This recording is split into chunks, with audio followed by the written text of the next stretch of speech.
Hi again, this is Andy, K4GKP, and welcome back to the Ham Whisperer and the General Class Operator Element 3 exam, Lesson 2, which covers the G1B questions. In this lesson, we cover antenna structure limitations, good engineering and good amateur practice, beacon operation, restricted operation, and retransmitting radio signals. All right, what is the maximum height above ground to which an antenna structure may be erected without requiring notification to the FAA and registration with the FCC, provided it's not near or at a public use airport? And the answer is 200 feet. And what the question is asking is how high can your antenna be without having to notify anybody? 200 feet is pretty high. There used to be a rule that if you were in a set distance from a public use airport, you had to notify the FAA or request permission from the airport. Now it's just more of a guideline. If you're near an airport, it's best to check with the airport just in case. So common sense applies. Check with the airport. With which of the following conditions must beacon stations comply? Well, there must be no more than one beacon signal in the same band from a single location. And so basically, if you're one place and you're running more than one beacon station on the same band, you're wrong. You can only have one broadcast station or one broadcast beacon on the same band, and that makes kind of sense. If you're wondering how 10-meter propagation is going to go, it doesn't make sense to have one beacon station is going to tell you exactly how the propagation is. Having two is a little bit of overkill and wastes precious airspace. Which of the following is a purpose of a beacon station as identified in the FCC rules? Well, observation of propagation and reception or other related activities is the purpose of a beacon station. And beacon stations are nice because they operate on assigned frequencies and known locations. So say you want to know how, like we were talking about in the previous question, say we want to know how Europe is on 20 meters or how the propagation from Europe is on 20 meters. You can get a list of beacon stations in Europe and tune into those frequencies on 20 meters and see basically how the reception is. What you're looking for as far as the answer goes is propagation and reception, and that separates it out from the other possible answers. So observation of propagation and reception or other related activities is the purpose of a beacon station. Which of the following must be true before an amateur station may provide news information to the media during a disaster?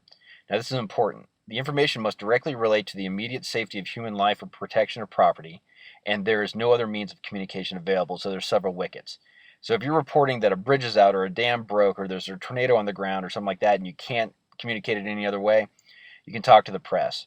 Now, the key words for the answer is life and property.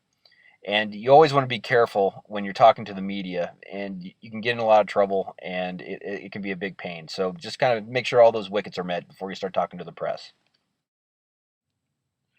When may music be transmitted by an amateur station? Now, this is a bit of a flashback from the technician exam, but the answer is when it is an incidental part of a space shuttle or ISS, International Space Station, retransmission. Now, I still don't understand the rhyme or reason behind this one, but it's a good one to kind of know. If you can't transmit music at all unless it's an authorized retransmission of the space shuttle or ISS. When is an amateur station permitted to transmit secret codes? All right, this is another technician flashback. The answer is to control a space station, which makes sense. You don't want everybody being able to control a satellite, so you want to use something that nobody else knows, which is a secret code to control it. So secret codes are only allowed to control a space station. What are the restrictions on the use of abbreviations procedural signals in the amateur service? Abbreviations and procedural signals can be used if they do not obscure the meaning of a message, which is kind of a general, vague answer. But if you ever spell out the word walk, W-A-L-K, so that your dog doesn't go crazy and start jumping at the door, it's kind of the same idea. You don't want to use any codes or language that a reasonable person would not understand the meaning of your message or your conversation. And there are established codes like Q codes that help expedite messages, but they're established and recognized, and their procedures for getting your code or your data language or whatever recognized by the amateur community, but that's not part of this exam. So just when you're transmitting, don't use any codes or signals that would obscure the meaning of your message. Which of the following is prohibited by the FCC rules for amateur radio stations? All right, this is an all of the above question, but the answers make sense. Transmission of music as the primary program material during a contact, the use of obscene or indecent words, transmission of false or deceptive messages or signals. And if you think about it, this is just goes against the amateur code, and they make sense in general. So don't do these things; they're prohibited by the FCC. When may an amateur station transmit communications in which the licensee or control operator has a pecuniary or monetary interest? And only when other amateurs are being notified of the sale of apparatus normally used in an amateur station and such activity is not done on a regular basis.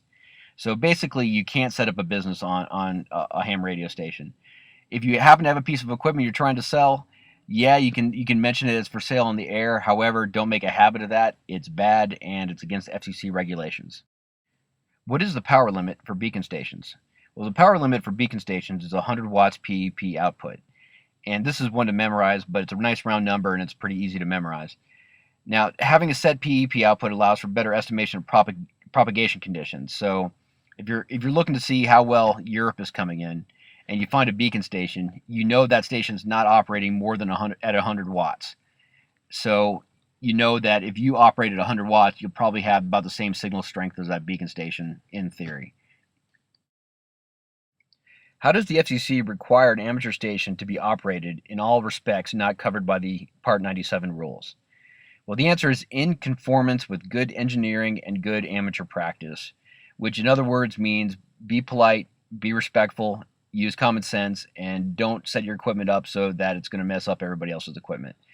So the FCC rules are fairly extensive, but they're not all encompassing, so keep within the spirit, be polite, be courteous, and use common sense.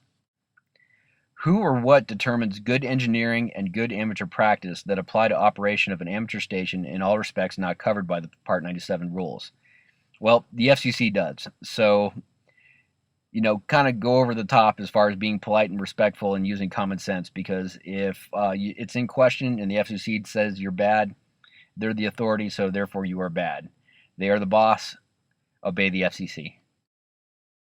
What restrictions may the FCC place on an amateur station that is causing interference to a broadcast receiver of good engineering design? Well, they can restrict the amateur station operation to times other than 8 p.m. to 10:30 p.m. local time every day, as well as on Sundays from 10:30 a.m. to 1 p.m. local time. If your signal is causing interference of a legit receiver receiving a broadcast station, and this is brought to your attention, you need to sanction yourself to non-peak hours, or somebody will sanction it for you, or you need to find out what's wrong with your equipment and why it's causing interference. So be good, be polite, be respectful, and everybody gets to play. And that ends the G1B review. For the quiz, you need to go to Part 2. If you have trouble finding Part 2, you can go to hamwhisper.com, look under the exam courses page. So take a break, and I will see you in a minute at Part 2.